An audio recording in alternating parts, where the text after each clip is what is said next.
और बीजी भाई साहब इतने सालों से तो हमारा खर्चा उठा रहे थे, तो आज तक तो उन्हें कोई इशू नहीं हुआ।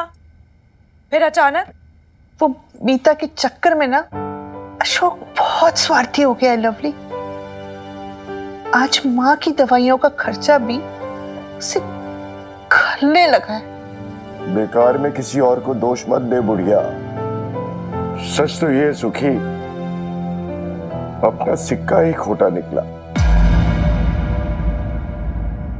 पापा जी, जानता हूं दामाद होने के नाते अगर आपको कुछ ऑफर करूंगा तो आप मना कर देंगे, पर बेटे का रिश्ता भी तो है ना आपसे, उस नाते तो कुछ कर सकता हूं ना।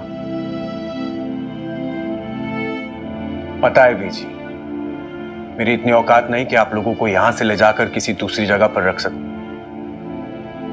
और आप लोग ये भी जानते हैं कि मैं अपने घर क्यों नहीं जा सकता।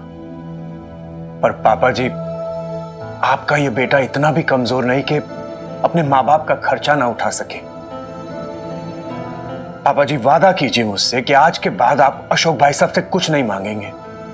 बीजी, सब ठीक हो जाएगा, थोड़े खर्चे ऊपर नीचे करने होंगे। और हाँ लवली जी, आप अपना किटी पार्टी और ये पार्लर के खर्चों को अगर थोड़ा कम करोगी तो हम गुजारा कर सकते हैं। ऑफ कोर्स सुखी जी। एक मिनट चलिए, मुझे आपसे बात करनी है। हाँ चलिए ना प्लीज। बाद में करते हैं। अरे चलिए ना, मुझे बात करनी लवली जी, है। बताइए चलिए तो मुझे बात करनी है आपसे। बोलिए तो।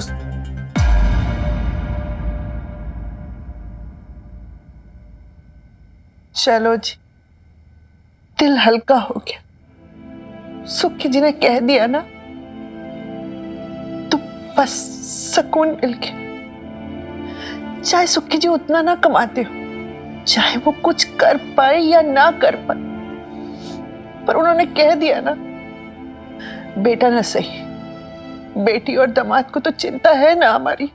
पता नहीं शमी जी, आप क्या कहना चाहती हो, क्या कहती हो, क्या समझना चाहती हो, क्या समझती हो। सुखी भले ही ये दामाद से बेटा बन गया, लेकिन लवली बेटी होकर भी पराई सी हो गई है। एक ही थी बबीता, हमारी बहू। शाबाश है उसके माँ बाप को जिन्होंने उसे ऐसे संस्कार दिए, और शाबाश है उसे भी जिसे हमारी मिन्नी को ऐसे संस्कार दिए। सही कह रहे हो जी। इतने साल गुजारे बबीता ने हमारे साथ, पर इतने सालों में एक बार भी ऐसा नहीं लगा कि उसे पैसे का इतना सा भी लालच हो। ग्रस्तान होकर भी ना हमेशा जोगन की तरह जीती रही।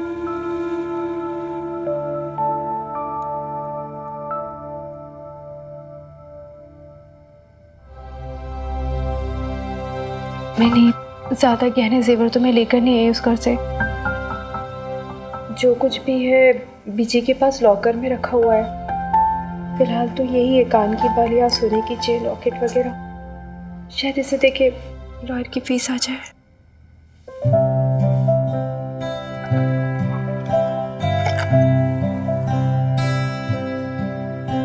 ये सोने की झुमकियां मेरे पिछले बर्थडे पे गिफ्ट की थे ना तूने मुझे, अपने खर्चे के पैसे बचा बचा के। कितने की थी ये?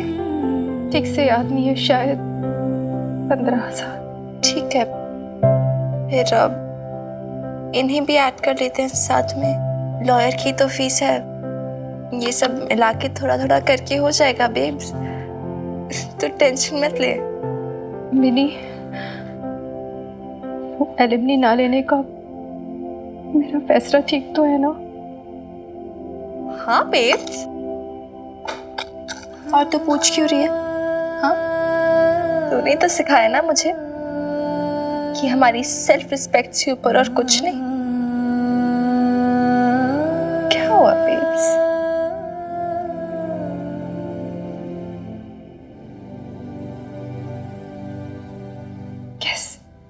कैसे दिन आ गए ना अपने मिनी। I swear babes, एकदम फिल्मी ड्रामा, मतलब चारों तरफ से ड्रामा ही ड्रामा। धुनता ना ना ना ना ना, धुनता ना ना ना ना ना। अपना पराया कोई नहीं बचा जिसने हमें चोट ना पहुंचाई हो। और देखो, अब तो हीरोइन ने अपनी ज्वेलरी भी निकाल दी। अब बस एक ही चीज बची है, मंदिर में जा, टन करके घंटी बजा और बस पुकतुकी यार एक गाने का बेब्स। अरे सिचुएशन की डिमांड है यार। चुप कर, मैं क्यों गाऊं दूर के हारे गाने? मैं कोई ऐसी टिपिकल हीरोइन थोड़ी ना हूं। मेरी मिन्नी की बेब्सू।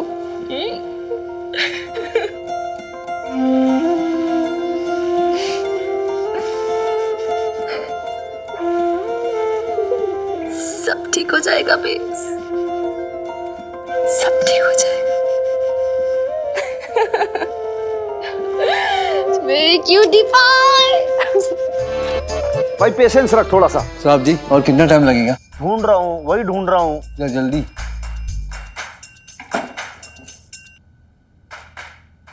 ये देखो, दुनिया भर की चीजें मिल गई लेकिन जो ढूंढना वही ना मिल रहा। और पहली बार हुआ है ऐसी अनहोनी, वो भी थानेदार साहब के घर पे। समझ में नहीं आ रहा, मिस्ट्री सी हो गई है। तो ओ सर साहब, गुड मॉर्निंग जी। क्या मिस्ट्री हो गई? यार भाई लाले, रात को यहाँ पे पूरा अखबार का गट्ठर सा रखा था, पुलंदा से पुलंदा यहाँ पे, और सुबह देखा तड़के तो एकदम से गायब, डिसअपियर हो गए। यार तने खबर है कि कहाँ रखे हैं अखबार? सर साहब, मुझे क्या खबर की अखबार कहाँ चले गई? बताओ ये पर भाई तन्ने ना पता होगा तो फिर किसको पता होगा? एक बात बता, पूरे घर की डिटेल तू रखता है, तेरे को ही तो पता होगा। और सर साहब, एक तो मैं आपके घर की गृहस्थी संभाल लूं है, और ऊपर से आपकी गाली खाता फिरूं मैं। हद होगी। अगर मैं ना इस घर में आपको एक भी चीज ना मिले, हर चीज मैं ही आपको ढूंढ के देता हूं, और कौन करता है ये सब? अरे तो आज कौन सा तेरे को सांप सूंघ गया कि सूरज पश्चिम से निकला है? मुझे ये बता भाई, आज भी ढूंढ दे। पर सर साहब एक बात बताओ, मतलब अखबार का करोगे क्या आप? जहां तक मैं जानता हूँ, पढ़ने लिखने का शौक तो आपको जन्मजात से नहीं है, तो फिर अखबार मतलब? लाले मेरी बात सुन, एक तो तूने इंट्रोगेशन मत किया, अगर बात बात पे मैं बता दूं तुमने एक बार, लेडीज की तरह, जनानियों की तरह एक एक बात को तू कुरेद के उलवाता है कि क्या बात हो गई। देख इतनी देर से सुबह से बैठा हुआ है, बहुत ज्यादा इरिटेट हो रहा है, तेरे को समझ में नहीं आ रहा। उसको कबाड़ा लेना है और तू मुझे बता नहीं रहा। सबसे बड़ा कबाड़ा तू है इस घर का, किलो के भाव बेच दूंगा मैं तेरे को वहां पे। लाले समझ में ही नहीं आ रहा यार, ये तो कत्ती बहुत बड़ी वाली मिस्ट्री हो गई भाई। बड़ा थानेदार के घर में चोरी, और वो भी किसकी? न्यूज़पेपर की। रद्दी अखबार चोरी हो रहे हैं, बताओ।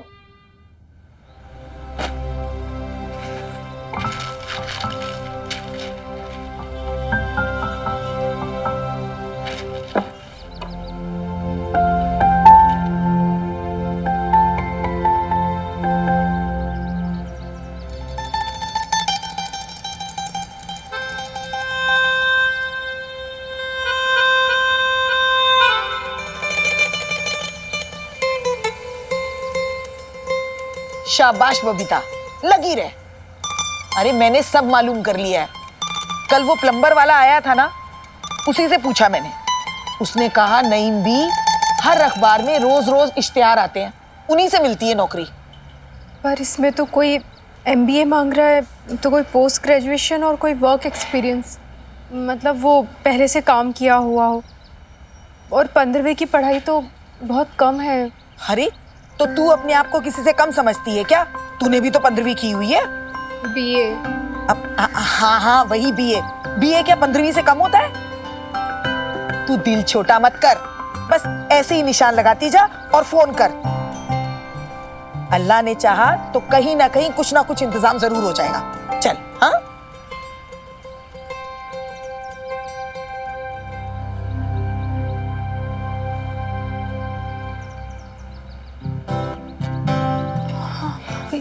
ये ठीक रहेगी नैम भी।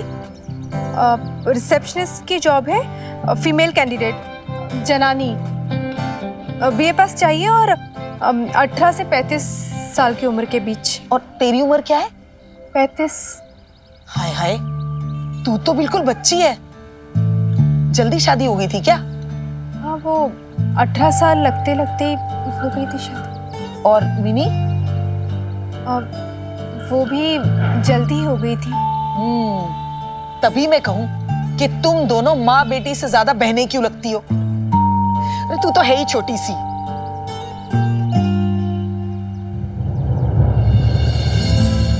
इतनी सी उम्र में तूने बहुत लंबी जिंदगी जी ली बबीता।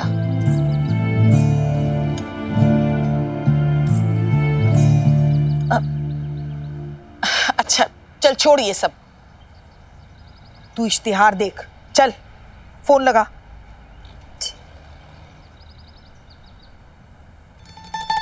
अरे सोच क्या रही है, फोन लगा।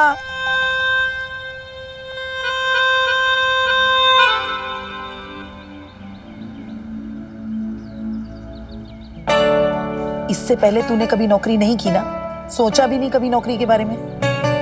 कोई बात नहीं, डर मत बबीता। अरे ज्यादा से ज्यादा क्या होगा, मना कर देंगे ना। तू फोन तो कर, शायद ऐसे ही किसी नौकरी के इश्तिहार में तेरी किस्मत लिखी हुई हो, शायद कोई नई जिंदगी तेरा इंतजार कर रही हो।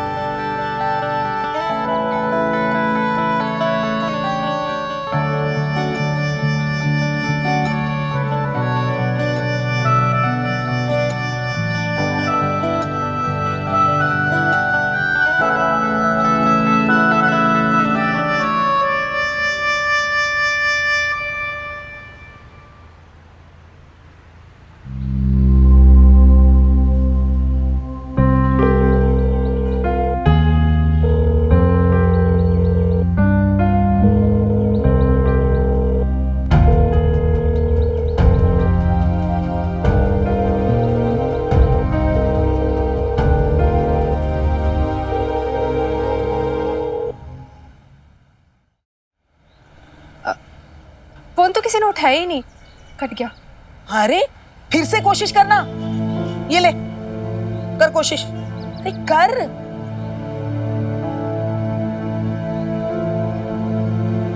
दे मुझे, मैं ही फोन लगाती हूँ, नंबर बता। वो रीडायल पे है। नमस्कार, you have reached the voicemail of अपना product. Hello, if you wish to speak हाँ सुन रही लड़की, तेरे दफ्तर से एक इश्तिहार निकला है अखबार में। नहीं भी रुकिए ना, एक मिनट मेरी बात सुनिए। Hello, press the extension number of the person you wish to speak to. अरे press the extension number of the person ये तो कुछ सुन ही नहीं रही है, बोले ही जा रही है, बोले ही जा रही है करमजली। अरे सुन तो ले मर जानिए, किसी को तेरे दफ्तर में नौकरी के लिए अर्जी देनी हो तो क्या करना पड़ेगा? पता नहीं क्या बड़बड़ाई जा रही है अंग्रेजी में। मैं सुनूं? हाँ लाउड स्पीकर पे लगाती हूँ। If you wish to speak to customer care executive, please press #1. अरे अल्लाह मारी, सुन के ना दे रही है, बोले जा रही है, बके जा रही है। वो वॉइस रिकॉर्डर है, नहीं भी कोई है नहीं If वहाँ you पे। wish to speak to customer care hashtag दबाने को executive, बोल please रही है। press अरे #1. मरी, क्या क्या दबाने को बोल रही है? वो एक मिनट, वो हैशटैग होता क्या है? पर Your time is button up. का है? Currently we are unable to process your request. Please call after some time. अरे क्या हुआ? वो बटन ढूंढने में देरी हो गई, कट गया। अरे तो फिर से कोशिश कर ले। हाँ, इस लाइन की सभी लाइनें व्यस्त हैं। कृपया थोड़ी देर बाद डायल करें। यही मुश्किल है आजकल के जमाने की, अल्लाह हमारी सीधे सीधे बात ही नहीं करती। मैं रिचार्ज के लिए फोन लगाती हूँ ना, तब भी ऐसे ही होता है, बोलती जाती है बोलती जाती है। अब मशीन से कोई क्या बात करे? हाँ हाँ, तू रुक क्यों गई? अरे मशीनों से भी निपट लेंगे, तू फोन कर चल। नहीं भी, अभी तो सारी लाइन है ना व्यस्त आ रही है। मैं घर जाके फिर से ट्राई कर लूंगी ना। हाँ फिर से कोशिश जरूर करना, और इस बार ना वो मरा हैश का बटन ढूंढ के रखना, कहीं फिर से देर हो गई ना तो फिर से फोन कट जाएगा। ठीक है नैमी, चलती है। और हाँ, तू पेशानी पे परेशानी मत लेना, मैं तेरे नाम का कलमा पढ़ दूंगी। देखना ये नौकरी तुझे ही मिलेगी। जो इतने अच्छे पापड़ बनाती है उसे तो नौकरी जरूर मिल जाएगी।